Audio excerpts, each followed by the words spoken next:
Swiss international তাবা সালাম আমরা রিসেপশন থেকে কার্ডের মাধ্যমে পেমেন্ট করে আমরা লিফটে করে আমরা চলে যাচ্ছি হচ্ছে আমাদের রুমে। লিফটের এখানে বিভিন্ন খাবারের ছবি দেওয়া ছিল, লোভনীয়, আপনি দেখতেই পাচ্ছেন, দাম কিন্তু অনেক বেশি। লিফট চলে এলো এবং আমরা আমাদের রুম 1002-তে প্রবেশ করলাম ইনশাআল্লাহ। কার্ডটা এখানে ভেতরে একবার ইনসার্ট করে দেন আপনি বের করে ফেলবেন।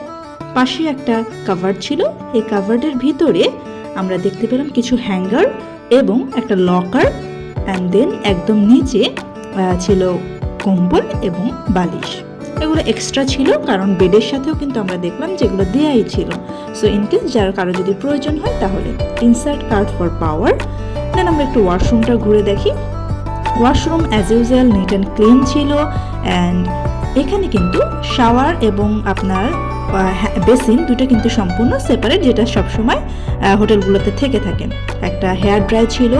রুমে 3টা বেড ছিল, আমরা 3জন মানুষ, বাট কিডসের জন্য কিন্তু একটা রুম দিছে, টি টেবিল, চেয়ার, বড় একটা টিভি, দেন এখানে মানে এভরিথিং, আপনার ইন্টারকম ফোন, চা কফি খাওয়ার, টিপট, ফ্রিজ, তারপর একটা ড্রয়ারের ভিতরে আমরা দেখলাম যে কিছু সাবান, তারপর এক্সট্রা, এগুলো সবই এক্সট্রা, কম, এগুলো সব কিছু দেওয়া ছিল। মানে রুমের ভিতরে খুব স্পেস নেই, কিন্তু আলহামদুলিল্লাহ আপনার একটা ছোটোর ভিতরে সব কিছু দিয়ে দিছে। রুমের ভিতরে রুমটা খুবই ভালো ইন্টেরিয়র ডিজাইন থেকে নিশ্চয়ই করানো হয়েছে।